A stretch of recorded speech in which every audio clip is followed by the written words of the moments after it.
Maka yang harus dilakukan adalah tetap istiqomah, tetap berpegang teguh kepada akidah tersebut. Kalau soal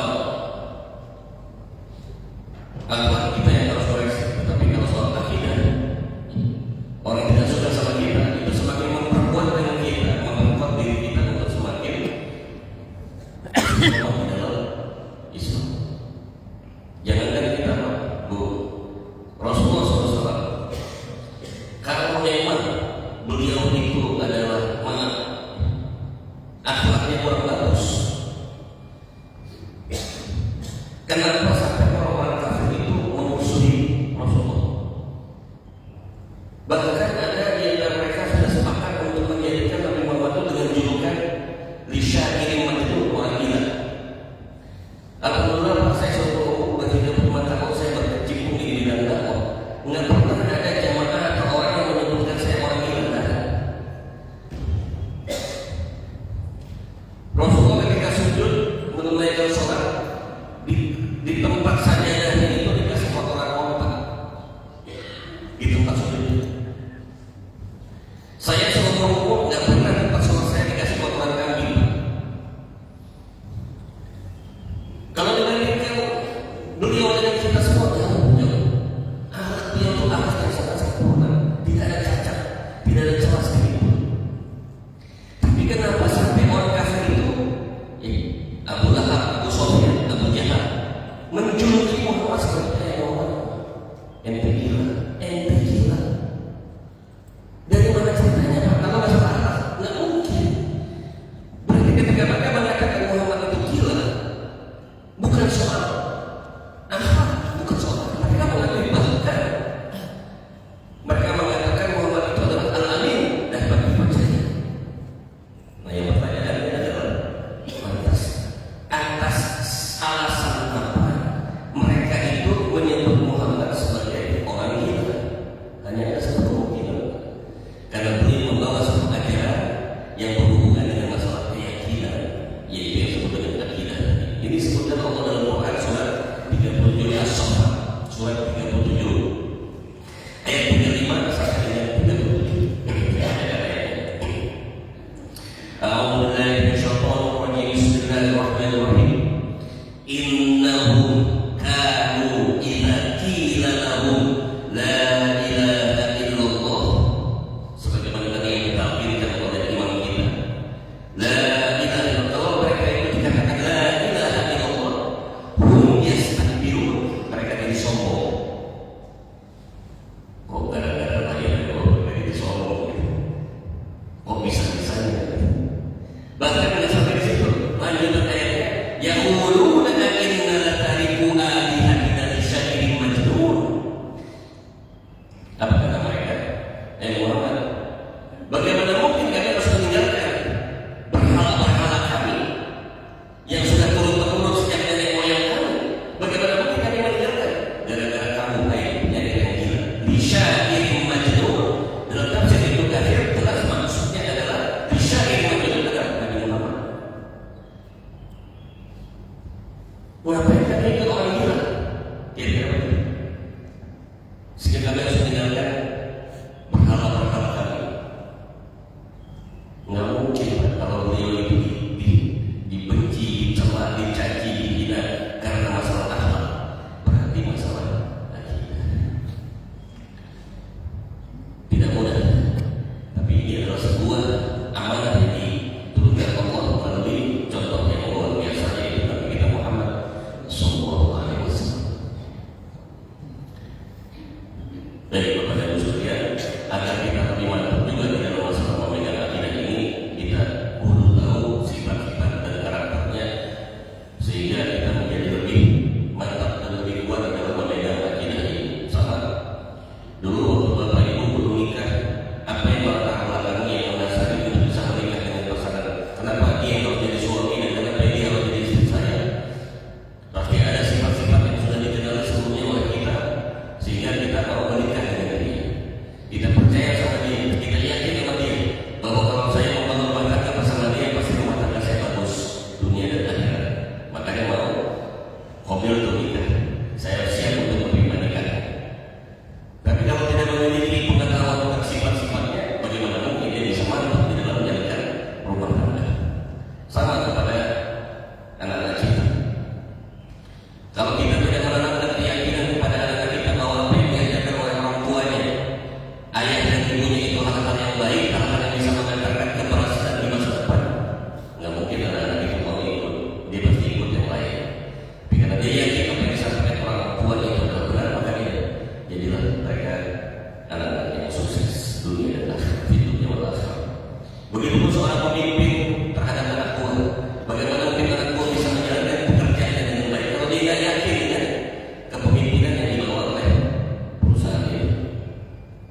Begitu dalam kehidupan ini kita membutuhkan satu keyakinan al-aqid. Kita harus kenal sifat-sifatnya, makin kenal dengan sifat-sifatnya, insya Allah makin mantap. Kita sudah bahas kemarin ada berapa bab sih? Kita belum bahas semuanya. Yang pertama adalah aqidah robbaniyah, nomor 1 aqidah robbaniyah. Kemudian yang kedua adalah al-aqidah fitriyah, aqidah fitriyah, aqidah berdasarkan fitrah. Kemudian yang ketiga al-aqidah wadihah, aqidah yang jelas. Saya jelas sedikit kurang. Yang keempat adalah al-aqidah mubarrah. Kemudian yang berikutnya adalah al-aqidah wasatiyah atau aqidah wasat. Kemudian yang berikutnya adalah al-aqidah amaliyah, aqidah yang bersifat amaliyah. Berapa tadi? Ya sudah 7. Al-aqidah syumul al-aqidah al-islamiyah, syamil kamil wa mutakamil. Jadi ada berapa? 8 ya? Kan? 8 ini sampai syamil. Terakhir sampai syamil. Itu tadi kemarin bahas sampai baru ya. 7 Pak, 7. Jadi yang terakhir adalah aqidah syamil. Kita sudah aqidah robbaniyah. Singkatnya bagi yang belum ikut kemarin di pertemuan yang awal, aqidah robbaniyah yang paling gampangnya membedakan antara aqidah Islam dan aqidah non-Islam. Di aqidah non-Islam itu dia bersifat al-wijahiyah. Dalam bahasa Arab disebut al-wijahiyah itu kultus, figuritas, yang menyebabkan kaum Nasrani itu mengalami penyimpangan ketika mereka justru menjadikan nabinya sebagai Tuhan. Padahal Nabi Isa sendiri mengatakan, saya ini hamba Allah, saya ini utusan Allah. Bagaimana mungkin kamu umatku menyembah saya? Itu ada sebutnya dalam Al-Quran. Aku ini punya Allah, jadi aku ini hamba, aku punya Allah. Kenapa kau menyembah aku? Aku ini adalah hambanya Allah. Nah, ini yang disebut wijahiyah. Begitupun di Yahudi menjadikan Uzair itu sebagai putra Allah. Padahal Uzair itu adalah bagian daripada nabi mereka, tapi menjadikan nabi mereka sebagai Tuhan.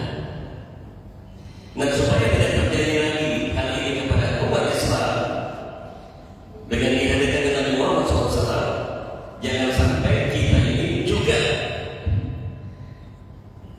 mengkultus ini juga mempertuhankan Nabi Muhammad. Karena Nabi Muhammad adalah Allah, dia punya Allah. Maka kita jadikan beliau itu sebagai wasilah, sebagai tawasul kita menuju kepada Allah Subhanahu wa taala. Tidak ada yang lebih pantas untuk mendekatkan diri kita kepada Allah kecuali melalui wasilahnya Nabi Muhammad SAW. Sampai beliau satu-satunya nabi yang mendapatkan hak otoritas untuk memberikan syafaat, memberikan pembelaan kepada kita kaum muslimin. Bapak Ibu, kalau ada di pengadilan sudah dalam posisi terdesak, semua pihak sudah memerankan posisi kita sebagai seorang terdakwa, hakim tinggal ketok palu, Pak. Kita bisa divonis entah penjara, entah hukuman mati atau apa, sudah siap diketok. Bisa dibatalkan hukuman yang akan dijatuhkan oleh hakim ketika ada seorang pengacara, di mana pengacara ini membawa bukti-bukti baru yang meringankan, bahkan bisa membebaskan kita dari segala tuduhan. Karena semua tuduhan itu palsu, ternyata yang benar yang dibawa oleh bukti-bukti yang dibawa oleh pengacara. Maka hakim pun akan mengabulkan perbedaan itu, kita bebas. Itu pengadilan dunia. Nanti di pengadilan akhirat yang menjadi hakim adalah Allah. Surat At-Tin yang terakhir, Alaihissallahu bi'ahkamil hakimin. Allah itu sebaik-baik hakim. Kalau di dunia ini kita akan dapat hakim yang adil, insya Allah nanti di akhirat kita dapat hakim yang adil. Pada saat Allah ingin menjatuhkan hukuman kepada kita, Allah memberi kesempatan pada seseorang yang diberikan satu keistimewaan oleh Allah Subhanahu wa taala. Dia punya hak untuk memberikan pembelaan terhadap kita kaum muslimin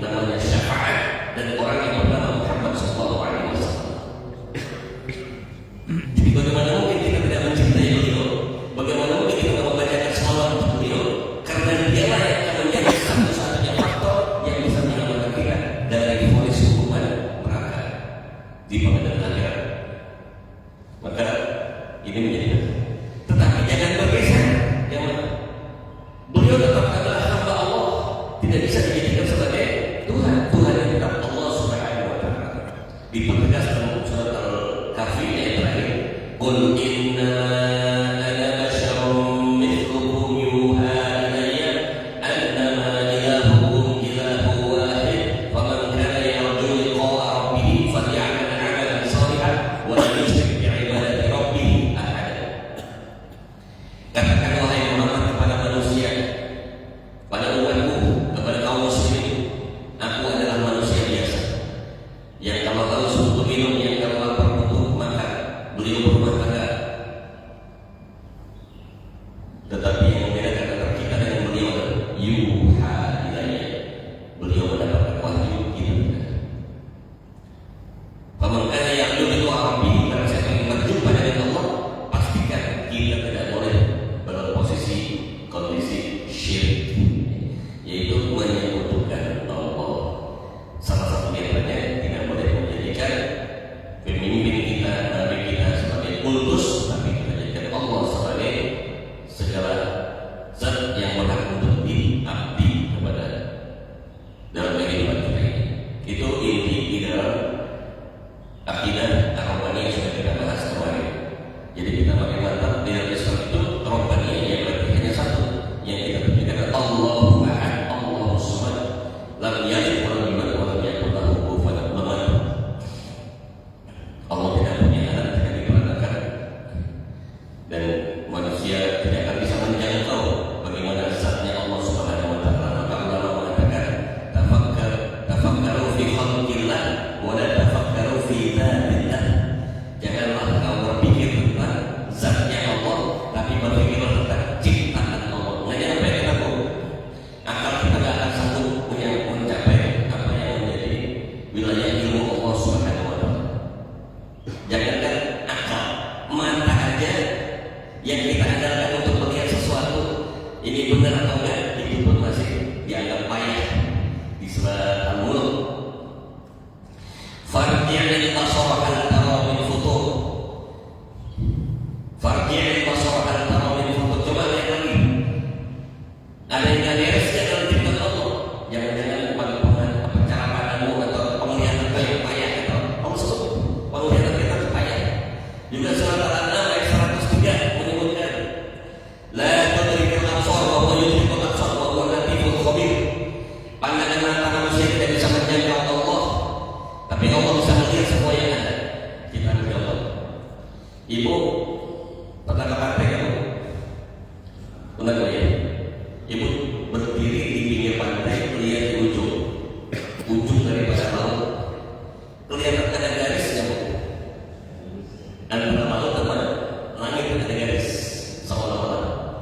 Coba ibu telusurin sampai ketemu tuh garis. Enggak pernah. Pak, kita jalan di atas kereta api, Pak. Kereta ini kayak gini, dalam kereta api.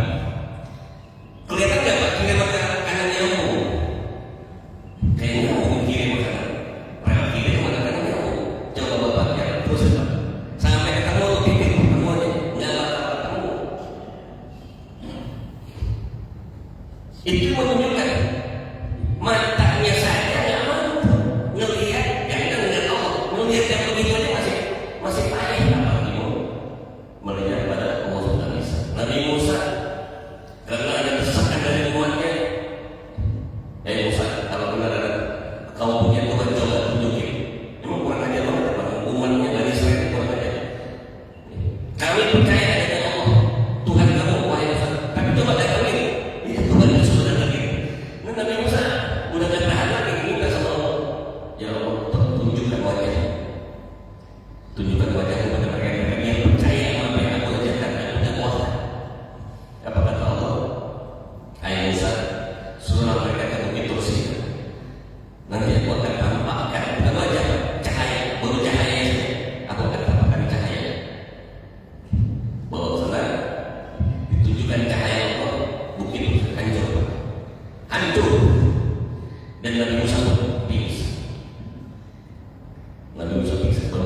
saking kerannya sampai Musa itu bisa nggak bisa berkata. Begitu kalau langsung mulai istighfar dan taubat. Karena menganggap itu adalah satu kesalahan dan nggak punya adab terhadap Allah. Bagaimana mungkin Allah dihadirkan? Ya. Nanti ada waktunya, bukan sekarang, nanti Allah hadirkan. Cukup kita lihat cerita saja. Itu kita sudah bahas di pertemuan pertama. Kemudian kita juga sudah bahas akidah itu adalah fitriyah. Akidah Islam itu akidah yang fitriyah, artinya akidah yang sesuai dengan sifat manusia, bukan hasil rekayasa, bukan hasil pola pikir manusia, tapi memang akidah Islam ini datang dari Allah Subhanahu wa Ta'ala untuk menjadikan kita bisa sejalan. Maka barang siapa yang berakidah seperti Islam, maka hidupnya akan tidak terang, hidupnya gelisah, resah, susah, karena dia nyambung antara struktur tubuhnya, fisik dan rohaninya nggak nyambung dengan akidah yang dipegang, keyakinan yang jadi ada tabrakan. Karena tabrakan bingung ya, bingung itu gelisah rasa stres. Maka sudah tidak selayaknya kalau ada orang Islam berakidah Islam hidupnya gelisah. Berarti ada yang salah dengan dirinya, bukan salah dengan agamanya, tapi salah dengan dirinya belum nyetel. Kita merasa apa? Kita merasa. Contoh, waktu kita sholat, sepanjang waktu kita udah pernah sholat dari mulai sejak kita balik sampai hari ini, pasti bapak ibu yang mana pernah ngalamin masa-masa khusyuk, betul. Tapi pernah juga ngalamin nggak khusyuk? Allah, kayak biasa aja sholatnya, nggak merasa apa-apa, enteng. Tapi ada saat di mana Allah, jangan kan masuk ke bacaan sholat, baca Al-Fatihah itu udah deretan itu, nikmat banget sholat, berasa banget nikmat. Bismillahirrahmanirrahim, Alhamdulillahirabbil alamin. Berasa, tanda-tanda khusyuk, hati tenang, nggak ada gelisah, yang tadi ada masalah hilang kayak semua. Kenapa? Nyambung Pak. Kita pada kondisi fitrah, nggak ada yang ganggu, nggak ada yang hambat. Terus kita nyambung dengan apa yang kita lakukan itu juga akidahnya fitrah. Cocok. Tapi ada saat di mana kita sholat, kenapa kita nggak khusyuk? Fitrah kita sudah mulai diganggu. Fitrah kita diganggu. Gangguan ada dua, sumber itu dua. Yang pertama, gangguan dari diri kita sendiri. Yang kedua adalah setan. Gangguan dari setan dan gangguan dari diri kita sendiri. Sebenarnya yang paling bahaya adalah dari setan. Gangguan dari diri sendiri. Kalau kita bisa mengatasi gangguan dari diri sendiri, insya Allah setan gangguan kita. Tahu. Di antaranya gangguan yang terhadap diri kita sendiri apa? Syahwat. Syahwat. Apa itu syahwat? Membiarkan nafsu kita, membiarkan nafsu kita berkembang secara liar, buas. Bapak Ibu pernah lihat anjing liar? Anjing bukan anjing peliharaan ya. Kalau anjing peliharaan dibilang diam sama majikannya. Tapi kalau anjing liar, dia nggak punya tuan, terserah dia. Pernah yang lihat anjing liar? Susah dikendalikan, susah diatur, mau suka-sukanya dia aja. Kalau nafsu kita udah liar, susah diatur. Nggak bisa bedain lagi mana perempuan yang istrinya dan bukan istrinya. Udah nikah pun selingkuh, udah nikah selingkuh, ini kan liar.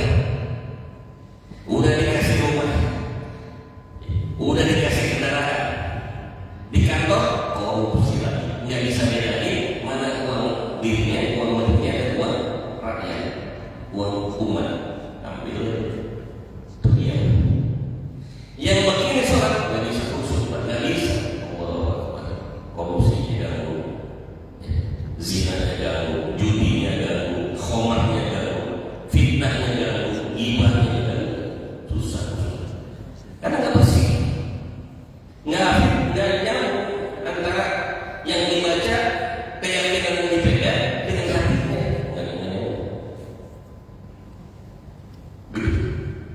Tapi ketika kita bersih, insya Allah, Allah, alladzina amanu wa tatma'innu qulubuhum bi dzikrillah. Sesungguhnya orang beriman kalau disebut nama Allah tenang hatinya. Ketika zikir kepada Allah hatinya tenang. Ada orang yang zikir malah nggak tenang, terus ada. Ya kita hatinya lebih nggak beres, koslet. Hatinya lebih koslet. Baik, itu kita sudah bahas di akidah fitriyah, yaitu akidah fitrah. Kita yang sesuai dengan fitrahnya manusia. Kita sekarang masuk ke yang ketiga, al-aqidah wadihah. Aqidah wadihah, aqidah yang jelas. Kalau bahasa kita nggak ramah-ramah. Ini kalau orang yang ramah-ramah bahaya banget. Orang ramah-ramah kan namanya kemasannya kayaknya makanan dalamnya ada jelas. Tempat penginapan ramah-ramah ada juga. Di dalam Islam itu ramah-ramah disebut asyubhah. Asyubhah, kesubhan. Al-halal bayyin, kata Nabi, al-halal bayyin, wal haram bayyin. Wa ma bainahuma asyubhat. Yang halal itu jelas, yang haram jelas. Maka di antara keduanya inilah yang disebut dengan syubhat. Kalau warna ini warna hitam bukan, putih bukan, kayak apa? Abu-abu, nah ini susah. Kalau ada warna abu susah, mau dibilang putih ada hitamnya, mau dibilang hitam ada putihnya susah ya. Kalau putih sekalian, hitam sekalian. Ibaratnya mana? Kalau kita bicara keimanan, bicara kita jadi orang benar sekalian. Jadi orang jahat sekalian. Yang menanggung ini susah, yang menanggung ini Pak. Dibilang orang jahat, tapi dia sholat. Dibilang dia kotor, tapi suka kasih sedekah. Mungkin mesti kasih sedekah. Nggak tahu duitnya dari mana. Mau dibilang menyimpan, tapi dia dalam kehidupan masyarakat bagus, susah sekali. Abu-abu yang begini susah. Yang abu-abu ini dalam Al-Quran disebut dengan munafik. Sebenarnya kalau dalam bentuk ini cuma dua, kafir, mukmin, selesai. Tapi ada di tengahnya ini namanya munafik. Dan munafik ini disebut dalam surat An-Nisa ayat 145. Innal munafiqina fit darkil asfali minan nar. Tempat nerakanya itu ada di dasar. Ibu kalau ke dapur, apa ya? Wajan pada bagian bawah. Mana bagian wajan yang paling panas? Yang bagian dasar. Makanya yang paling banyak rusak itu wajan yang bagian bawah itu. Karena langsung berhubungan dengan api. Bergerak ini, bergerak. Kenapa itu? Nah, orang munafik di neraka di tempatnya itu. Yang paling panas, yang paling keras sisanya itulah untuk orang munafik. Bukan mendingan jadi orang kafir, mendingan jadi orang kafir, maksudnya jadi orang kafir kan begitu juga. Mendingan jadi orang beriman. Iman jelas, al-halal bayyin, wal haram bayyin. Yang repot itu yang antara keduanya. Maka selain ajaran Islam, selain akidah Islam, itu rata-rata akidahnya itu akidah abu-abu semua. Mau hitam bukan, mau putih bukan, nggak jelas. Maka siapa yang bergantung pada akidah selain Islam pasti hidupnya selalu dalam irtiyab. Irtiyab itu adalah ragu-ragu, syak. Kesini soalnya maju mundur, bingung. Tapi karena kita punya sifat akidah satu akidah wadihah, akidah yang jelas, akidah yang nggak ramah-ramah, akidah yang tidak abu-abu, maka insya Allah mampu ngejalannya juga kita lebih yakin, nggak pakai ragu-ragu lagi. Itu dijelaskan oleh penulis Syekh Al-Jalani Majid. Tapi akidah wadihah la ta'tina fiha wa la ghumur. Tanasabun jami'an mukallifin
Bagaimana kita membayangkan kebijaksanaan Allah?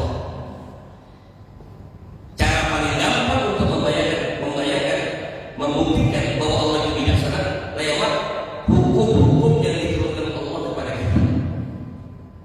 Hukum-hukumnya, baik hukum-hukum yang berhubungan dengan masalah ibadah atau hukum-hukum yang berhubungan dengan masalah muamalah. Contoh, kenapa kita kalau batal sholat, salah satu hal yang membatalkan sholat adalah buang angin. Tapi kita tidak ada dalam wudhu itu membasuh bokong udara. Yang batal di belakang, yang diwudhu bukan yang dikit banget. Ini kalau kita pakai akal, iya benar. Pernah mikir nggak Pak? Kita nggak ada air. Kata Imam Syafi'i, kalau nggak ada air, ya pakai jamu, kenapa pakai tangan? Begitupun kalau kita kena najis, mukhalafah, karena air liur kencing, maka kita nggak bisa hanya sekedar memastikan wajib harus pakai tangan dulu, baru kemudian dilakukan proses pengambilan seperti biasa. Itu nyampe. Tapi itulah cara Allah membuat menjadi sesuatu yang bijaksana. Rasulullah itu punya anak angkat namanya Zaid bin Harithah. Zaid bin Harithah, bahkan dia diangkat sebagai sekretari itu sekretaris pribadi lah. Kalau ini sekarang ya ajudan lah. Ibarat Pak Presiden kita punya ajudan juga. Kemana pun Rasulullah pergi dari rumah. Saking sayangnya Rasulullah kepada beliau, diangkatlah Zaid itu sebagai anak angkat. Sampai satu ketika Allah turunkan ayat, Zaid disuruh menikah dengan Zainab. Zainab sebenarnya suka, Zainab sebenarnya suka. Tapi karena ini diberitakan Allah kepada Rasul, maka Zainab menerima lamaran Zaid. Itu yang pertama. Tahap berikutnya turunannya Pak, ayat. Isi ayatnya agar Nabi harus menyampaikan kepada Zaid, ya Zaid, ceraikan Zainab. Zainab pertama-tama perintahkan sebelum nikah ini. Turun berikutnya perintah Allah, ceraikan. Ya perintah namanya ayat angkat dan iya sampai nama tahun dan diceraikan Zainab. Yang menariknya yang ketiga buat ayat. Allah turunkan lagi satu ayat memerintahkan Nabi nikah Zainab. Nah, ini kalau kita nggak pakai hati yang bersih, Pak. Apalagi orang yang nggak senang Islam, ini kesempatan tuh ya Muhammad, benar-benar Muhammad. Istri, bini anak-anak disikat juga. Bahasa orang pergaulan ya. Pak, kebayang Bapak punya anak, bukan anak kandung, anak. Terus Bapak nikahin sama perempuan itu, udah nikah, suruh cerai. Ya namanya memperhatikan, udah bercerai aja yang lain. Nggak berapa setelah selesai masa idah, dikawinin sama bapak. Coba kalau kita jadi anak-anak, mana aja nih bapak ibu. Dia nyuruh ngawinin, dia nyuruh cerai. Dia ngawinin lagi sendiri gitu. Kesel kan? Kalau kesel, kalau yang saya kesel, Nabi bilang berat nyampe itu kepada saya itu berat banget ya Allah, bagaimana? Tapi ini perintah Allah. Di sinilah kita lihat kebijaksanaan Allah. Kita nggak nyampe sampai akhirnya Allah menurunkan maksud dan dijelaskan para ulama maksud daripada kenapa sampai harus diceraikan dengan ayat ini kayak Rasulullah. Di sini Pak, luar biasanya Allah dengan cara yang begitu indah, tapi yang dijadikan contoh langsung adalah Nabi Muhammad. Apa maknanya Bu? Nikah itu sebentar, nikah itu sebentar. Nikah ini nikah yang bagi kepada saya untuk mempertegas hukum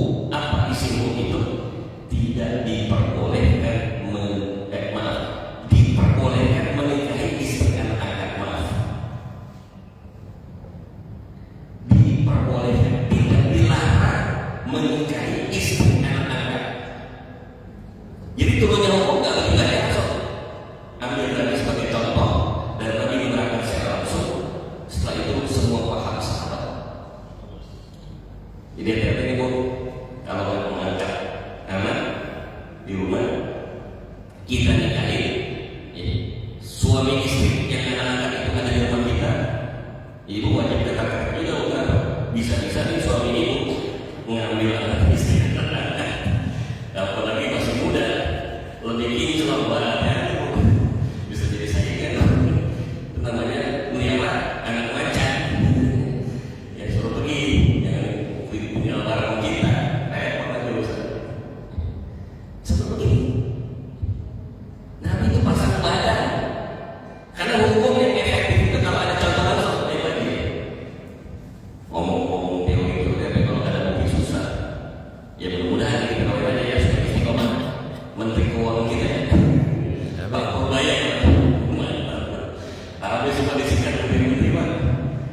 Pada peringatan. Iya kalau yang nggak benar masih peringatan. Yang lulus bersantai ya. Yang begini nih malu gitu. Baju kayak disikat, pajak disikat. Waduh, baju kayak pagi-pagi tahu lah. Itu markasnya para preman. Masya Allah, kalau kita udah ditanya Maria, waduh, maafin banyak itu ditanya oleh pejabat itu restoran. Kalau satu orang, kalau orang yang koruptor itu adalah anak buah, triliunan ya, ratusan triliun anak buahnya, korupsinya ratusan triliun. Bandarnya apa? Lebih kecil atau lebih gede? Lebih gede, karena dia terima masalahnya banyak. Masya Allah. Jadi, nah saya mau pertegas lagi.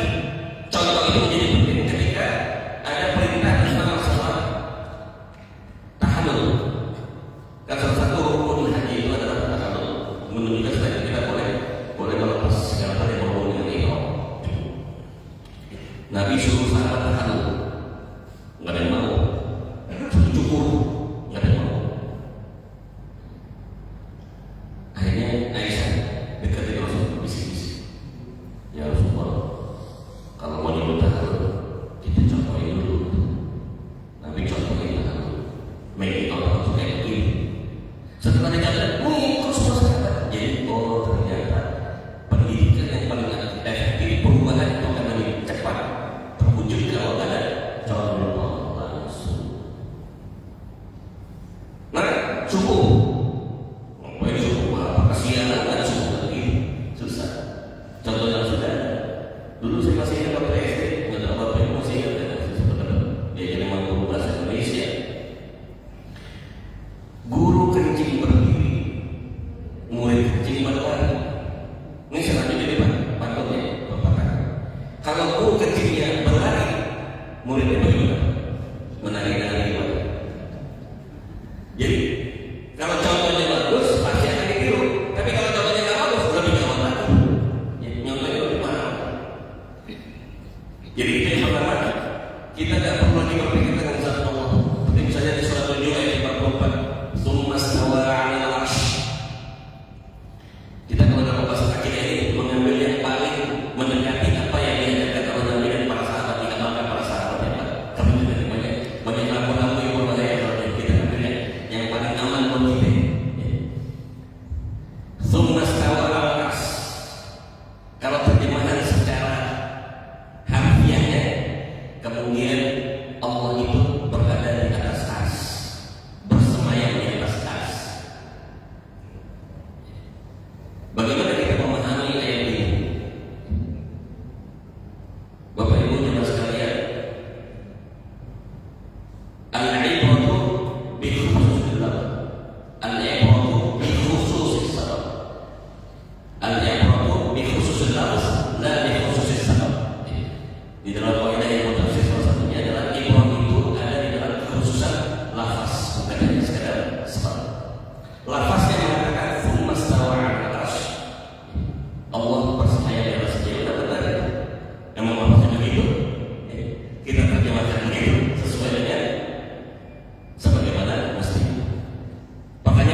Kemudian yang kedua, pandangan yang kedua, keduanya insya Allah ya mendapatkan rahmat taufik dan hidayah Allah Subhanahu wa taala. Yang kedua adalah itu maksudnya adalah wallahu a'lam bishawab. Wallahu a'lam bishawab. Saya mengikuti kedua-duanya. Artinya dalam kondisi tertentu kita berhadapan dengan orang yang bisa lebih mudah dipahami dengan cara pertama ya sekarang ya. Summa istawa 'ala al-'arsy, kemudian Allah bersemayam di atas. Begitu memang ada sesuai dengan ayat. Bagaimana bersemayamnya? Wallahu a'lam bishawab. Hanya Allah yang tahu, tak bisa jelaskan. Salah satu pemahaman yang bisa kita ambil di sini adalah Allah itu menguasai seluruh arsy. Bagaimana cara menguasainya? Ya jangan kebayang. Kursinya kayak gimana? Duduknya kayak gimana? Kita tak nyampe. Wala tafakkaru fi dzikrillah, tafakkaru fi khalqillah. Itu yang pertama soal al-aqidah bi dzillah subhanahu wa ta'ala. Al-mithal ats-tsani dzatul nabi. Yang kedua adalah zatnya Nabi kita Muhammad sallallahu alaihi wasallam. Ini penting sangat banyak dibicarakan di masyarakat. Antara kata Muhammad dan Nur Muhammad. Ada Muhammad, ada Nur Muhammad. Ini ada kaitan dengan satu hadis qudsi. Nabi Adam itu menyampaikan kepada Allah, ya Allah, di antara kedua mataku ini ada tempat cahaya. Ada tempat cahaya. Cahaya apa itu? Allah menjawab, itu adalah Nur Muhammad. Itu adalah Nur Muhammad. Jadi bu, Nabi Adam udah lihat Nur Muhammad. Nabi yang pertama melihat Nur Muhammad itu adalah Nabi Adam. Kemudian dia ada penjelasan dalam setelah itu ada penjelasan Nur Muhammad itu secara ringkasnya ya, kalau mau berdebat panjang banget. Nur Muhammad itu adalah ciptaan Allah pertama. Bahkan sebelum alam semesta diciptakan Allah, Nur Muhammad sudah diciptakan. Baik, Allah menciptakan pertama kali seluruh yang ada di bumi ini, pertama Nur Muhammad dulu. Setelah itu baru alam semesta. Apa maksudnya Nur Muhammad? Salah satunya disebutkan dalam Al-Quran, salah satu tafsirannya surat An-Nur ayat 35. Bismillahirrahmanirrahim. Allahu nurus samawati wal ardh, mathalu nurihi kamishkatin fiha misbah, al-misbahu fi zujadah, az-zujadatu ka'annaha kawkabun duriyyun yuqadu min syajaratin mubarakatin zaytunatin la sharqiyatin wa la gharbiyah yakadu zaytuha yudhi'u walau lam tamsashu nar, nurun 'ala nur. Nurun 'ala nur yahdillahu bi nurihi man yasha' wa yadribullahu al-amthala lin-nas wallahu bikulli syai'in 'alim. Nurun 'ala nur. Tafsir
Muhammad. Jadi rohnya Nabi udah diciptakan duluan, baru kemudian fisiknya setelah itu. Makanya ketika kita mampir ke ziarah ke Masjid Nabawi, kan ada sunnah kalau lewat makam Nabi, angkat tangan kanan, ucapin salam. Assalamualaikum ya ayuhan nabi wa rahmatullahi wa barakatuh. Geser kanan lagi, assalamualaikum ya Abu Bakar. Geser lagi kanan, assalamualaikum ya Umar. Disebutkan dalam kitab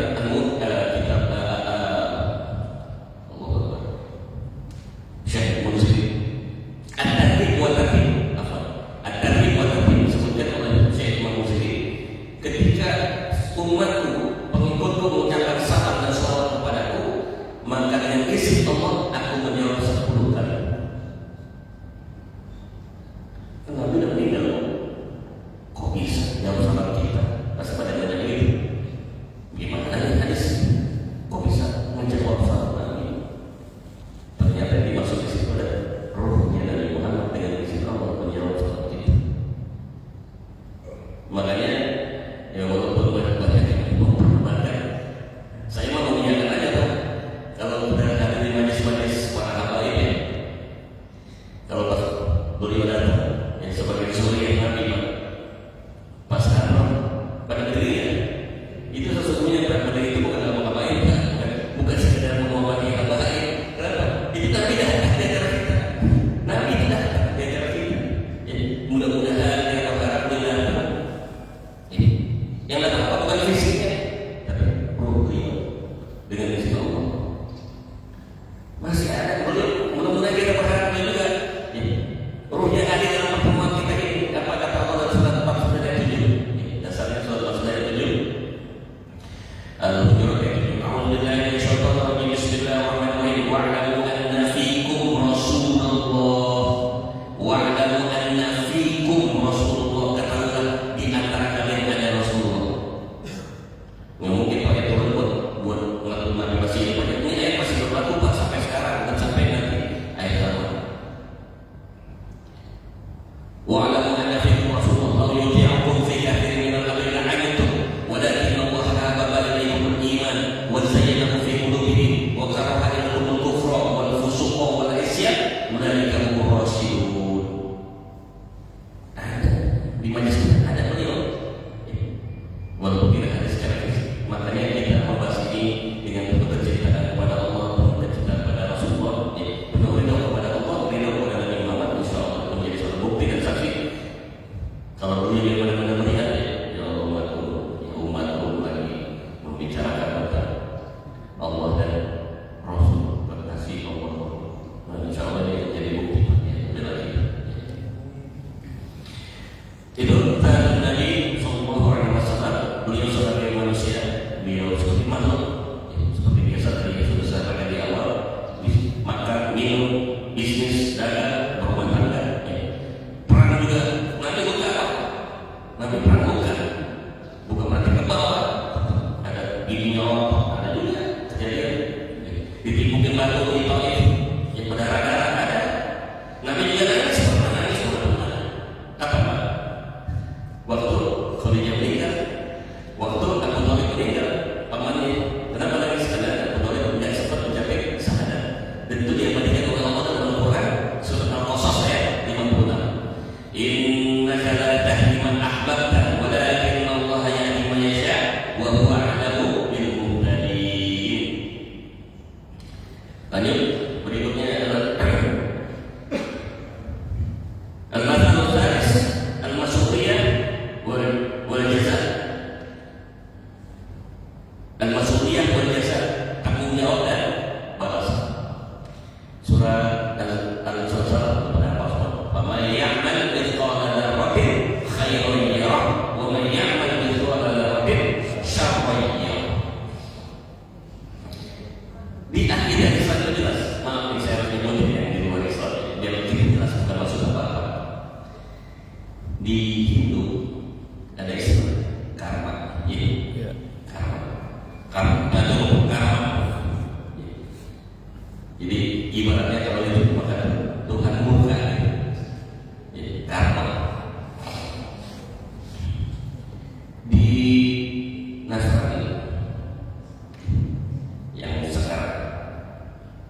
Itu bayi lahir dosa turun.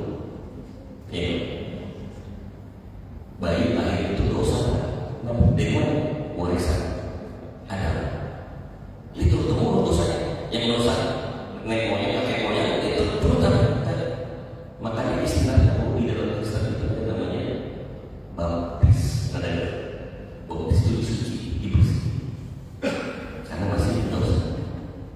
Dan sifat balik dari Islam juga. Kullu mauludin yuladu 'ala fitrah. Setiap bayi lahir di muka bumi suci bersih. Sekalipun anak itu lahir dari bapak ibunya yang berzina, bapaknya penjahat, ibunya pelacur, tetap anaknya bersih. Tidak ada hubungan. Sampai nanti dia balik. Kalau dia berbalik ke orang Islam, ya dia harus sadar lagi. Tapi kalau dia tetap Islam, insya Allah Muslim. Tapi begitu. Tapi bagaimana pandangan Islam masalah agama ini? Ini pembahasan tentang masalah qada wal qadar. Jadi bahas di mana itu disebutkan oleh beliau di sini. Agar kita tidak salah paham dalam masalah qada wal qadar ini, maka kita mesti memahami adanya beberapa kelompok-kelompok yang ada dalam kehidupan masyarakat kita. Terutama ini ada dua yang menonjol. Walaupun nanti banyak ada turunan-turunan biar gampangnya itu ada dua. Yang pertama adalah kelompok Jabariyah. Jabariyah. Apa maksudnya kelompok Jabariyah? Semua takdir Allah. Maksudnya gimana? Kalau ente miskin, emang udah takdir, udah gak usah jadi orang kaya. Emang udah nasib orang miskin, udah dah. Usah repot-repot. Urat miskin pada saat dari sendiri dalam ngobrol itu. Lu berarti urat miskin lu udah susah di orang kaya lu. Kelompok jadi udah semua takdir Allah. Itu Jabariyah. Kalau sakit, ya lu gak usah berobat, gak sembuh sendiri. Itu yang pertama. Yang kedua, Qadariyah. Lawannya semua itu ikhtiar manusia, nggak ada urusan Tuhan. Kalau ente kaya, emang kaya kerja keras, emang ente pintar. Yang pada miskin itu pada nggak benar, pada nggak pintar, makanya beda. Makanya ente kaya, ente usaha. Kenapa bisa sembuh? Ya karena dokternya nyembuhin. Ada ikhtiar, berobat ke dokter, minta resep, diperiksa dokter. Itu Qadariyah. Islam hadir, akidah Islam hadir untuk menjembatani dua hal. Apa bagaimana Islam? Yang pertama, kalau babnya adalah qadar, dibagi dua.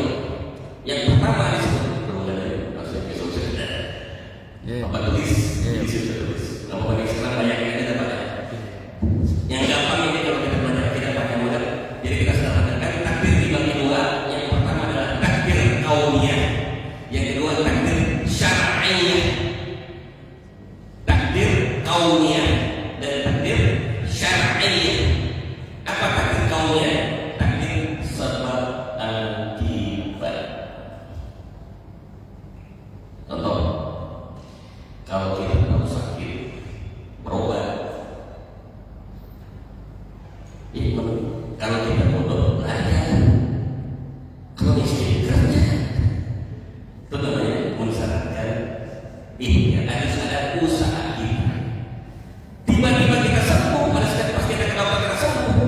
Kebetulan yang ingin sembuh kita bukan dokter, tapi Allah lewat tangan dokter. Gitu kan? Pemahaman kita kalau takdir kauniyah. Itu takdir kauniyah. Kalau kita pintar, bukan karena kita belajar. Bapak pintar sekarang. Saya nggak belajar. Kuliah S1, S2, S3, kalau S4, S4 saya. Sekarang aja Pak STR. Kita pintar bukan karena kita belajar, Pak. Karena Allah yang ngajarin kita lewat guru-guru kita. Makanya kita pintar. Itu maksudnya takdir kauniyah. Mesti ada usaha. Yang kedua ada takdir syar'iyah. Apa takdir syar'iyah? Takdir masalah hukum. Ya saya kasih contoh. Untuk bisa dapat uang, butuh usaha nggak? Ya, usaha. Usahanya masuk dalam kategori takdir kauniyah.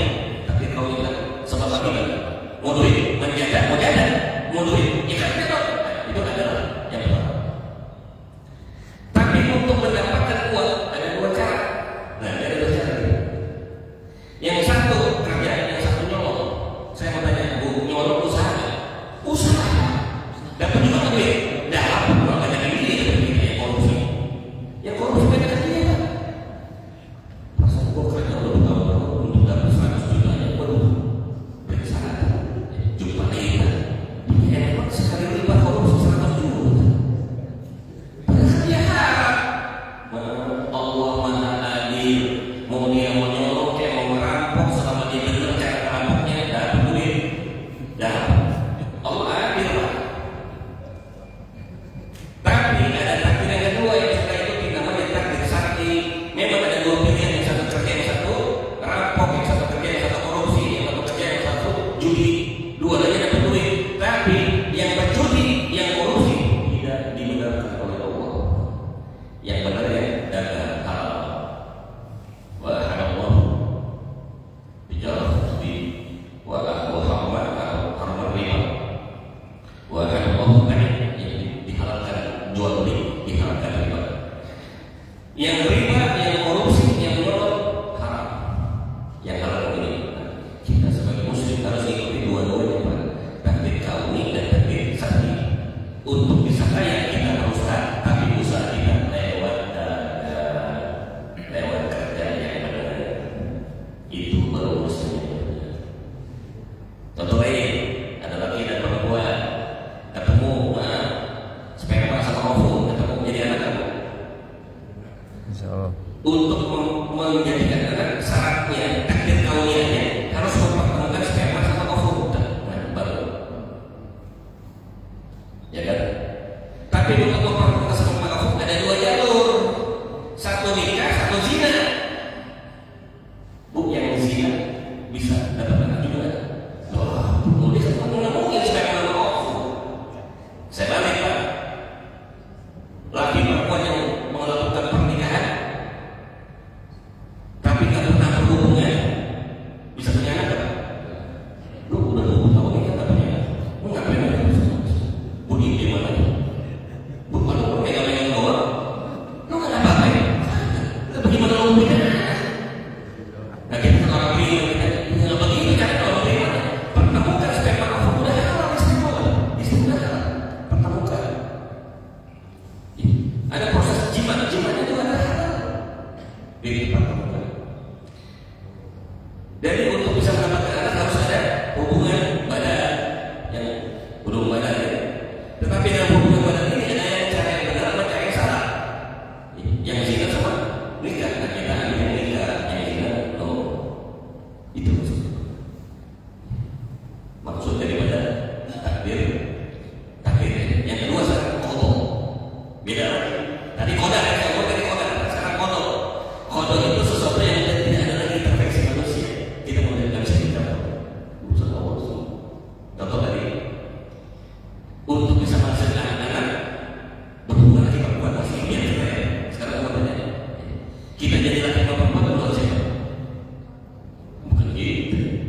Kita sekarang jadi laki, kita jadi perempuan, siapa yang menjadi? Allah.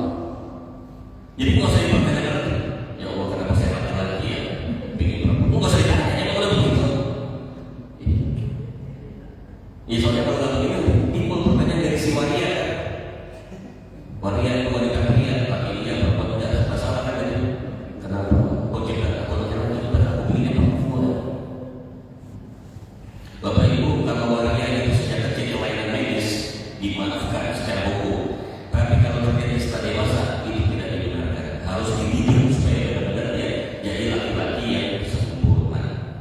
Makanya ibu kalau punya anak laki-laki, mohon untuk sejak kecil anak laki-laki itu demennya main boneka-bonekaan, main ibu-ibuan anak kasih. Bu, kasih mainan pistol-pistolan deh.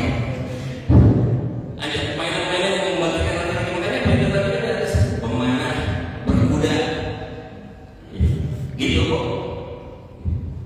Biasanya kalau ada laki begitu udah model-model kemarin. Ini anak laki kenapa berdandan mulu? Terbuka, atau ibunya masih kalah.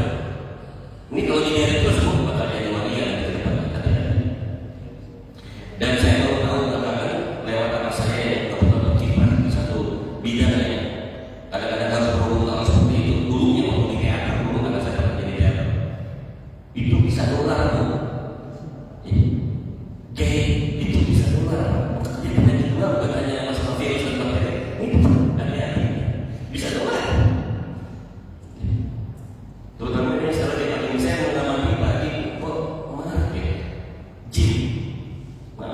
Sebelum masuk sini ada saya bukan yang mau dulu ya.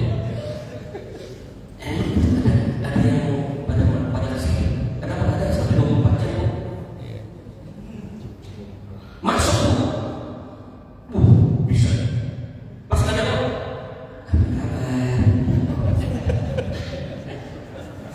Apa sih? Latihannya masih dekat. Itu kodok. Ada yang laki dan perempuan itu keputusan kita. Dan yang orang disesat itu adalah kodok. Itulah indahnya Islam. Akidah Islam datang untuk menjembatani antara jabariah dan qadariyah. Ikhtiar wajib. Ketika ikhtiar itu berhasil, bukan diklaim pada usaha kita, tapi adalah dari Allah selesai. Simpel. Kita yang ada ngomong-ngomong sendiri. Pada kejadian di Khalifah zaman Khalifah Umar bin Khattab. Salah satu orangnya ini pelaku jabariah asli radikal. Nah, jadi dia pencuri, Pak. Kata orang pencuri kan hukum potongan. Di perang itu saya tidak tahu hukum potongan. Sebelum dipotongkan, profesor dia pencuri kita juga. Ya, dia ini saya mencuri karena Allah. Saya mencuri karena Allah. Gimana kalau sekarang, Pak? Saya akan korupsi karena Allah. Coba kerjanya gini. Kita kalau misalnya ngejetotin orang yang bahagia, gampang. Lawan pakai teori dia. Kata Sayyidina Umar, saya motong tangan kamu juga karena Allah. Selesai. Oh iya. Udah gak usah ngomong itu. Saya motong kamu. Kalau kamu bilang nyuri dengan kamu, saya motong tangan kamu juga karena Allah. Selesai. Yang pakai macam-macam lagi nanti kita selesai. Kalau ada orang qadariyah, semua ada usaha sama Allah, semua itu usaha kita pintar karena kita usaha belajar, kita kaya dan kita bekerja keras. Gampang banyak, Pak. Yang mau contoh saja, Pak. Ada namanya Onassis. Onassis itu terkenal pemilik tanker kapal-kapal minyak, kaya kayak dinamit, matinya ngenes.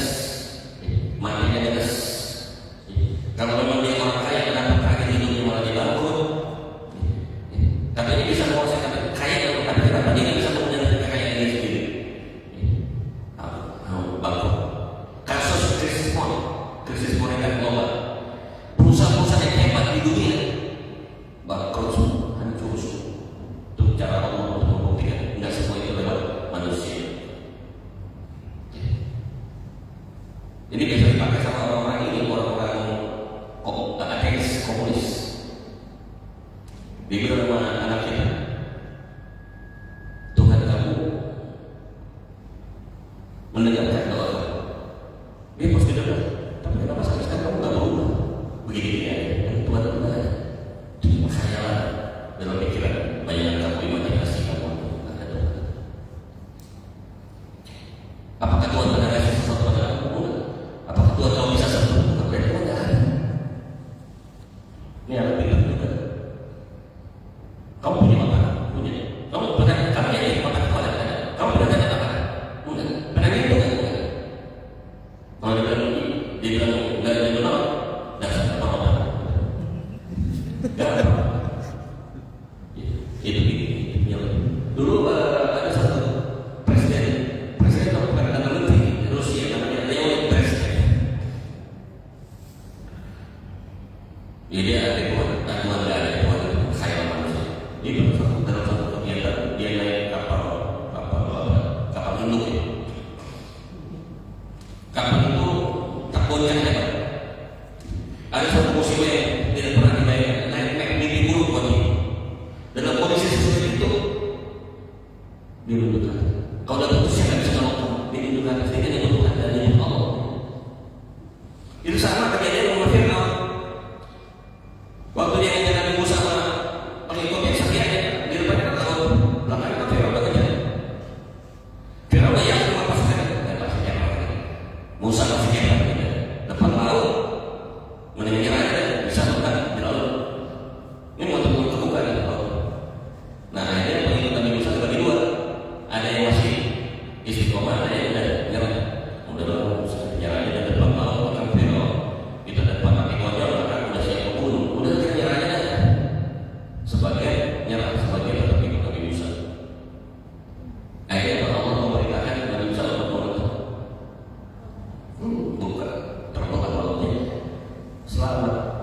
Firman ngikut Pak, sempat setengah ini Pak, Nabi Muhammad SAW, ini pernah masih balik Pak, betul, di sini kejadian matinya Firman. Sebelum mati disebut dalam Quran surat 10 ayat 90 sampai 92 namanya ada dia, kita nggak bahas 10 Yunus ayat 92 habis ini di antaranya. Ketika Firman sudah dalam kondisi sedang tenggelam di lautan, ngangkat begitu, apa dia? Hari ini aku beriman kepada Tuhan Bani Israil. Kepada Tuhan baru dengan aku. Jadi sebenarnya Tuhan sedang melakukan ini tidak ada orang kita ada di pengakuan pada Allah cuma di sombong aja. Lalu dia mengakui padahal dalam kondisi terjepit biasanya orang itu pasti akan mengatakan sesuatu kepada Tuhan. 6 musyrik. Baik, nampaknya kita baru bahas poin satu poin saja dulu ya. Jadi antara masuknya jasa jelaskan dalam Al-Quran, dalam akidah Islam, untuk kita wajib berusaha, wajib berikhtiar. Kalau saya biasa bikin kalimat begini Pak, kita sebagai kaum Islam, prinsip kita wajib berusaha, nggak wajib berhasil. Maaf nih, kalau kita mau berhasil, berarti kita udah mengambil posisi Tuhan kalau dari itu. Bilang sama anak, nah kamu wajib belajar, tapi nggak wajib pintar. Karena udah wajib pintar gimana? Bu, yang pintar nggak mau Allah. Karena banyak juga orang yang belajar nggak semuanya pintar juga, ada juga yang pintar. Gitu kan, ranking 1 juga cuma 1, kan IP 4 juga hanya beberapa orang semuanya. Jadi ada juga campur tangan. Tugas kita wajib bekerja. Kayaknya kaya nggak wajib, yang wajibnya kerja. Kaya nggak wajib. Bahwa dari kita kaya berarti bukan dari kita siapa Allah yang kasih. Supaya kita nggak sombong nanti. Kita merasa ini kaya karena usaha. Jadi orang juga banyak yang usaha. Tukang beca juga usahanya lebih keras tukang beca. Kita juga nggak sekaya kita. Karena itu kan ada unsur intervensi, ada urusan Allah di sini. Dia membedakan antara akidah Islam dan akidah Islam. Alhamdulillah, luar biasa. Baik, Bapak Ibu sekalian, yang mana kita akan sambung lagi kesempatan yang ke depan bertemu dengan akidah mubarakah. Sebelum kita tutup, mungkin ada yang mau ditanyakan atau ada yang mau jelas silakan. 1-2 pertanyaan Bapak Ibu sekalian. Ada? Ya. Kodok dan kodar, sedangkan kalau kodok itu Ada ini, baik. Bukan dengar dulu. Nggak oh ya, atau ngomong nanti ada ini. kodok dan kodar, sedangkan kodok itu memang mayoritas milik zatnya Allah SWT. Sedangkan kalau kodar itu kan terbagi menjadi 2 tadi, kauni dan syar'i. Ya. Dan kemudian apakah kauni dan syar'i itu sama dengan mu'alaf dan mubroh? Baik. Santri. Jadi istilah-istilah yang dipakai. Baik, tadi kita sudah bahas tentang kodok dan kodar. Kodok adalah wilayah otoritas daripada Allah Subhanahu Wa Taala. Kita lihat perlu intervensi. Wa inna Muhammad itu baik. La ya'lamu illa huwa. Kata nama yang manusia. Yang kedua adalah kita bermain di wilayah kodar. Kodar itu ada 2. Yang pertama adalah takdir kauni dan takdir syar'i. Takdir kauni adalah hubungan sebab akibat. Takdir syar'i adalah takdir syar'i. Ini masalah apa istilahnya? Masalah penyampaian bahasa. Perbedaan tersebut dan mengamalkan itu hampir sama. Cuma akan saya belajar dalam bersikap, dalam berdakwah. Yang utama adalah bagaimana yang mendengarkan itu bisa paham, bisa memahami apa yang kita baca. Yassiru wa la tu'assiru, permudah, jangan mempersulit.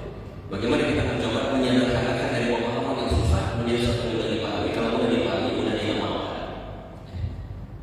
Kalau kita memberikan istilah-istilah yang mungkin agak sulit dijangkau oleh mereka, agak sulit juga. Apalagi di masalah akidah dan masalah yang sebarang, banyak yang abstraknya daripada yang konkret. Beda dengan kita bahas fikih semua jelas.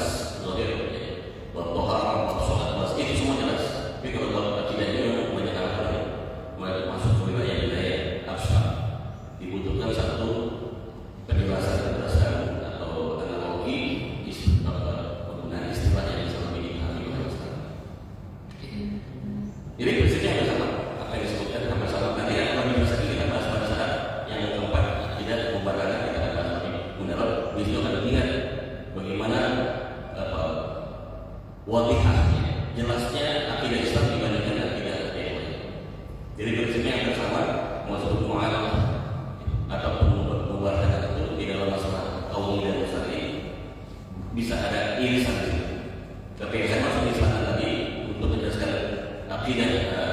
wadihah, akidah yang jelas itu pemahaman kita tentang qada dan qadar.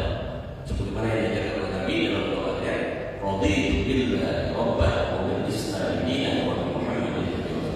Rukun iman itu adalah salah satu rukun iman. Iman kepada qada dan qadar. Ini ada sebuah khusus masalah ini, kita tidak jelaskan secara langsung, nanti akan lebih mantap tapi kita bicara di pembahasan tentang rukun iman di bab qada dan qadar khusus masalah ini. Wallahu a'lam bishawab. Demikian, ada lagi? Ya. Kalau ini Ustaz, orang yang manusia ini kan sudah ditentukan surga apa neraka gitu. Iya. Nah, ini konteksnya dalam kita beribadah tuh gimana Ustaz? Iya. Apa sih beribadah, saya mungkin jadi apa sih neraka kali jadi gitu. Ya, baik. Yang pertama, bagi pendapat kami, Allah itu Maha Adil. Allah Maha Adil. Dan keadilan inilah tidak perlu dipertanyakan lagi oleh manusia.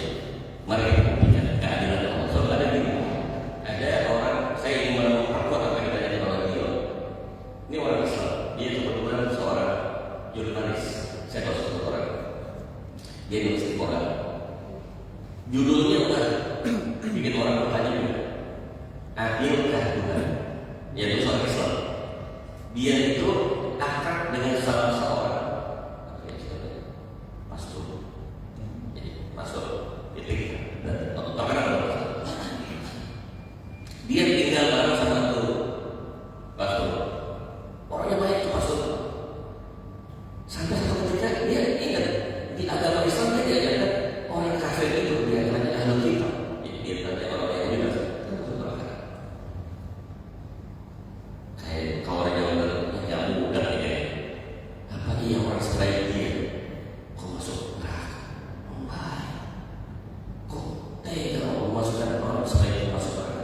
Saya tinggal bersama dia, baik dia masuknya kalau ini bukan Islam, baik masukin neraka begini.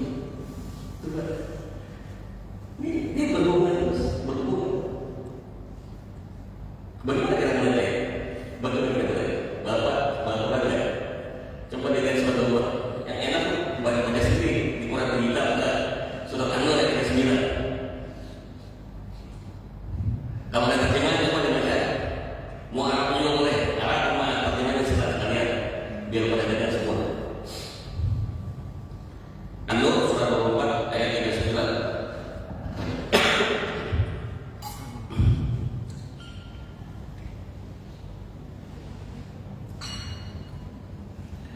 Mau terjemahnya langsung boleh, mau bahasa Arabnya.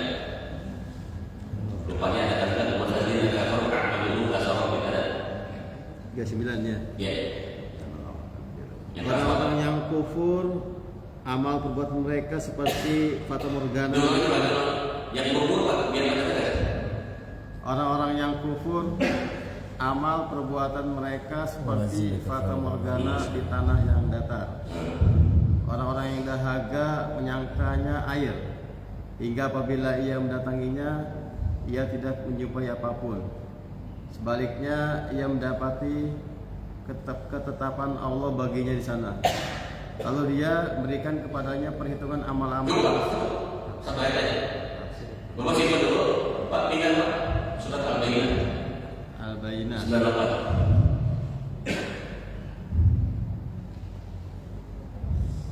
Ya. Kita lanjut ke kafir. Apa? Al-Bayyinah. 98. Ada apa nih? Apa maksudnya? Kita lanjut ke kafir.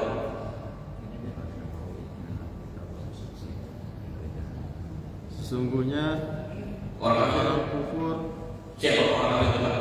dari golongan ahlul kitab, Nah, orang musyrik akan masuk neraka jahanam. ya, bukan saya ngomong Pak ya. Siapa orang kafir Pak? Ahli kitab. Ahli kitab siapa? Minal Yahudi wal Nasrani. Ya. Jadi menjaga orang kafir, berarti ahli kitab atau musyrik itu amalnya Pak. Pada muda. Itu pada muda. Bapak Ibu di gurun pasir. Lagi kehausan nih. Wah, ada air. Coba deketin pasir rumah Pak. Penyimpan pantai. Namanya pada muda. Nih.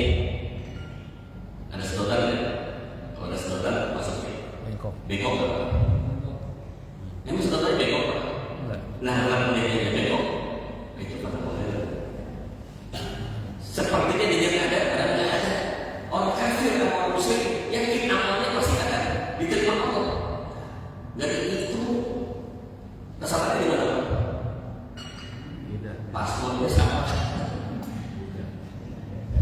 Passwordnya sama Pak. Bapak punya handphone. Handphone sendiri nih. Mau yang lain mau dipakai buat handphone. Tanya password. Passwordnya salah. Nggak ada buka. Ntar surga itu ada passwordnya Pak. Passwordnya apa? Itu dari lewat maaf. Yang itu mau amal segede apapun kagak diterima percuma nol. Masih mending orang Islam. Dia udah sadar nyingkirin duit di pinggir jalan ada ganjarannya karena dia udah pakai password dia. Paham ya? Nah, kembali ke laptop. Awal tadi nanya apa? Ini buat pengajar dulu. Ini apa? Kan manusia kan di hadis saya dengar ya. Sudah ditentukan. Kenapa ada surga neraka? Ya, sudah ditentukan nih si yang neraka nih ini. Yang surga ini gitu. Jadi dalam proses ibadah kadang-kadang kita sebenarnya ahli apa nanti nggak tahu. Pak, udah jangan sedikit. Yang masuk neraka siapa? Kafir. Kafir itu siapa? Kita kan muslim. Yang masuk surga mungkin ya. Yang milih siapa? Yang milih mungkin kafir siapa? Kita. Udah dikasih tahu. Kalau masuk surga ke sini nih, kalau dia iman, lu kalau masuk neraka ini dia boleh kafir. Kalau dia milih kafir, dia selesai. Selesai sendiri. Nih Pak, bukan kafir yang 29 Pak. 18 ayat 29. Baca. Betul Ustaz? 18-29. 18. Karena kalau saya jawab beda, kalau dia membaca sendiri kan beda. 18 surat kafir ayat 29. Tapi mainnya aja Pak.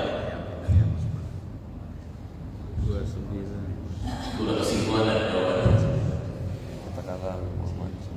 Waktu haknya.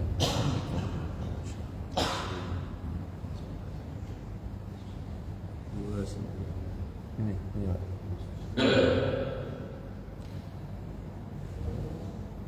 Katakanlah Nabi Muhammad, benaran itu datangnya dari Tuhanmu. Maka siapa yang menghendaki beriman, hendaklah ia beriman. Dan siapa yang menghendaki kufur, biarlah dia kufur. Dan terserah saya.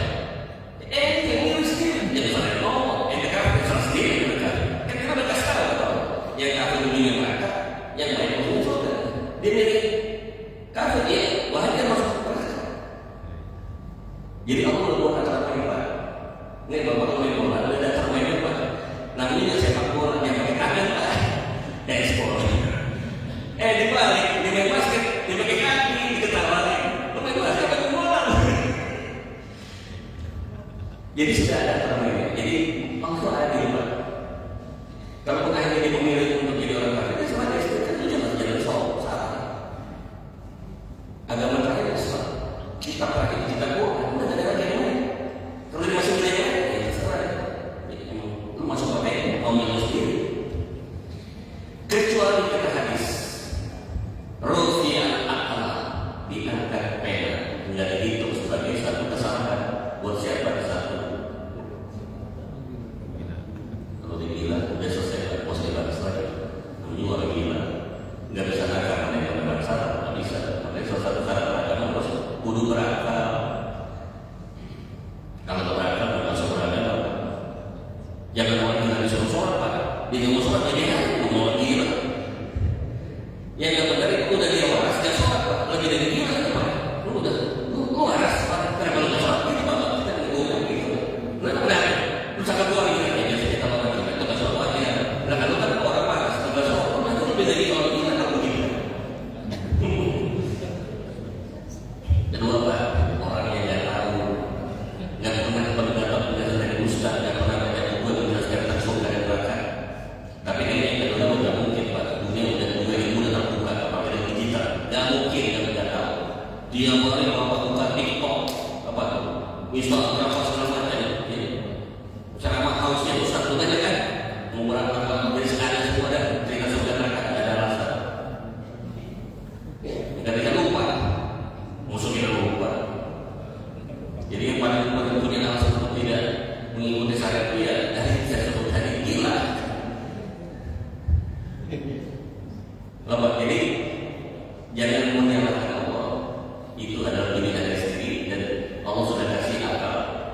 sudah dikasih Pak, boleh nggak Quran dibaca orang non Kristen?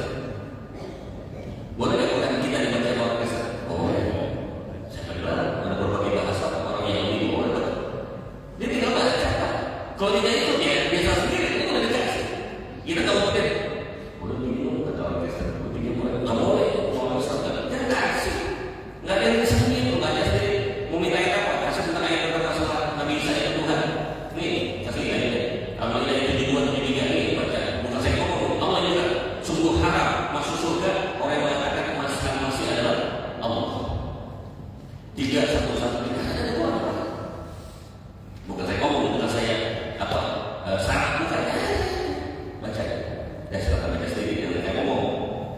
Nggak ada orang. Jadi orang yang tetap punya agama tetap agama yang sempurna yang nggak mau masuk Islam, ya susah dia sendiri. Ya kalau mau Islam, kalau nggak gitu nggak tega banget kalau tidak masuk ke neraka. Padahal kita berbuat baik untuk hak dunia. Kalau dikira sudah neraka, bukan hanya dunia, tapi juga dulu. Walaupun dua-duanya menentukan, dia hak dunia bagus Pak. Hak dunia aja bagus, nggak bisa masuk juga. Kan ada hadis. Orang yang sakit di jalan Allah, sakit itu kan berarti dia masuk surga, ya. Katakan Pak, utang membayar, utang lunasi dulu.